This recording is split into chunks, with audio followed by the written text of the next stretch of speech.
ನಾವಿವತ್ತು ಹೊರಟಿರೋದು ಶ್ರೀ ಚಂಡಿಕಾಂಬ ದೇವಸ್ಥಾನ. ಕ್ಷೇತ್ರ ಇರೋದು ಹೊಸಂಗಡಿ ಮತ್ತು ಹುಲಿಕಲ್ ಮಧ್ಯ. Welcome back to Kavi's kitchen Karnataka. Udupi ಜಿಲ್ಲೆಗೆ ಹತ್ತಿರ ಆದರೂ ಕೂಡ ಇದು ಶಿವಮೊಗ್ಗ ಜಿಲ್ಲೆಯ ಹೊಸನಗರ ತಾಲೂಕಿಗೆ ಸೇರೋಂಥದ್ದು. ಮುಂಚೆ ಇದು ಕಲ್ಲಿನ ರೂಪದಲ್ಲಿ, ಚೌಡಿ ಕಲ್ಲಿನ ರೂಪದಲ್ಲಿ ನಿರ್ಮಾಣ ಆಗಿತ್ತು. ಆದರೆ ದಾರಿ ಹೋಕರಿಂದ ಪುಣ್ಯವಂತರಾದ ಕೃಷ್ಣಾನಂದರು ಇವರ ಕನಸಿನಲ್ಲಿ ಪದೇ ಪದೇ ಬಂದು ಆ ದೇವಿ ತನ್ನ ಕ್ಷೇತ್ರವನ್ನು ತಾನೇ ಕಟ್ಟಿಸ್ಕೊಂಡಿದ್ದಾಳೆ. ಅವರಲ್ಲಿರೋ ದೈವಿ ಶಕ್ತಿಯನ್ನು ಕಂಡು ದೇವಿಯು ಅವ್ರ ಮೂಲಕ ಪ್ರತಿಷ್ಠಾಪನೆಗೊಂಡಿದ್ದಾರೆ. ತುಂಬ ಪವರ್ಫುಲ್ ದೇವರು ಅಂತಲೇ ಹೇಳ್ಬೋದು. ಈ ರೂಟಲ್ಲಿ ಹೋಗೋರು ಎಲ್ಲರೂ ಕೂಡ ಬಸ್ಸು, ಲಾರಿ ಪ್ರತಿಯೊಬ್ಬರು ಕೂಡ ಗಾಡಿನ ನಿಲ್ಲಿಸಿ ದೇವರಿಗೆ ನಮಸ್ಕಾರ ಮಾಡಿ ಕುಂಕುಮದ ಪ್ರಸಾದ ತಗೊಂಡು ಹೋಗ್ತಾರೆ.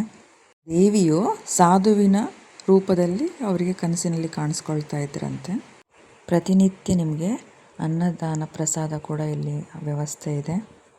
ಶ್ರೀ ಕೃಷ್ಣಾನಂದ ಯೋಗಿ ಮಂದಿರ ಮತ್ತು ದತ್ತಾತ್ರೇಯ ಸ್ವಾಮಿ ಪಾದ ಪೂಜಾ ಮಂದಿರ ಎರಡನ್ನೂ ಕೂಡ ಅವರು ಮತ್ತೆ ರಿನೋವೇಷನ್ ಮಾಡ್ತಾ ಇದ್ದಾರೆ. ಸತ್ಯನಾರಾಯಣ ಪೂಜೆ ಕೂಡ ಅಲ್ಲಿ ನೀವು ಅಚ್ಚುಕಟ್ಟಾಗಿ ನಡೆಸ್ಕೊಡ್ತಾರೆ. ಮಂಗಳವಾರ, ಶುಕ್ರವಾರ ವಿಶೇಷವಾದ ಪೂಜೆ ಇರುತ್ತೆ. ಯಾವ ಮದುವೆ ಮನೆ ಊಟಕ್ಕೂ ಕಮ್ಮಿ ಇರಲ್ಲ, ಅಷ್ಟು ಚೆನ್ನಾಗಿ ಪ್ರಸಾದವನ್ನು ನೀಡ್ತಾರೆ. ಪ್ರಕೃತಿ ಮಧ್ಯೆ ಇರುವಂಥ ದೇವಸ್ಥಾನ. ಹೋಗುವ ಎಲ್ಲ ಭಕ್ತಾದಿಗಳು ಆಶೀರ್ವಾದ ಪಡೆದು ಹೋಗುತ್ತಾರೆ. ಇನ್ನೊಂದು ಏನು ವಿಶೇಷತೆ ಅಂದರೆ ಈ ಘಾಟಿಯಲ್ಲಿ ಆಕ್ಸಿಡೆಂಟ್ ಆಗೋದು ಬಹಳನೇ ವಿರಳ, ಆದರೂ ಕೂಡ ಯಾರ ಜೀವಕ್ಕೂ ಅಪಾಯ ಆಗಿಲ್ಲ. ಇದು ಮೂಲ ದೇವರು. ನನ್ನ ಸಣ್ಣ ಅನುಭವ ಏನು ಅಂದರೆ, ಎಷ್ಟೋ ಸಲ ನನಗೆ ಹೆಲ್ತ್ ಅಪ್ಸೆಟ್ ಆದಾಗ ಕೂಡ ನಾನು ದೇವಸ್ಥಾನಕ್ಕೆ ಹೋದಾಗ ಅಲ್ಲಿ ಊಟ ಮಾಡಿ ಬಂದ ಮೇಲೆ ನನಗೆ ರಿಕವರಿ ಕೂಡ ಆಗಿದೆ ಹೆಲ್ತು.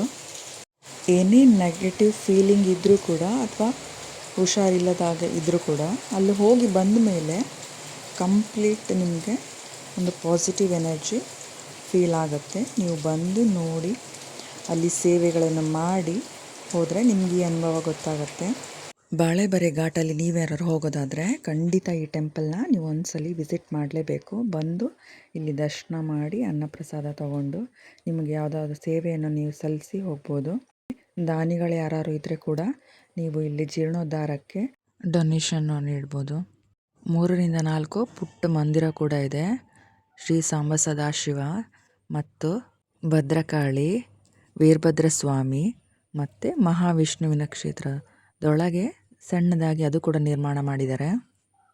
ಹೆಚ್ಚಿನ ಮಾಹಿತಿಗಾಗಿ ನಾನು ಡಿಸ್ಕ್ರಿಪ್ಷನ್ ಬಾಕ್ಸಲ್ಲಿ ಫೋನ್ ನಂಬರ್ ಕೊಟ್ಟಿರ್ತೀನಿ, ನೀವು ಕಾಂಟ್ಯಾಕ್ಟ್ ಮಾಡ್ಬೋದು. ವಿಡಿಯೋ ನಿಮಗೆ ಇಷ್ಟ ಆದರೆ ಲೈಕ್ ಮಾಡಿ, ಕಮೆಂಟ್ ಮಾಡಿ, ಶೇರ್ ಮಾಡಿ. ಹಾಗೆ ಕವಿಸ್ ಕಿಚನ್ ಕರ್ನಾಟಕ ಯೂಟ್ಯೂಬ್ ಚಾನಲನ್ನು ಸಬ್ಸ್ಕ್ರೈಬ್ ಮಾಡೋದು ಮರಿಬೇಡಿ. ಆ ತಾಯಿ ನಿಮ್ಮೆಲ್ಲರಿಗೂ ಆರೋಗ್ಯ, ಆಯಸ್ಸು, ಆನಂದ ಮತ್ತು ಕುಟುಂಬದಲ್ಲಿ ಸಾಮರಸ್ಯವನ್ನು ಹೆಚ್ಚಿಸಲಿ ಅಂತ ಕೇಳ್ಕೊತಾ ಇದ್ದೀನಿ. Thank you for watching.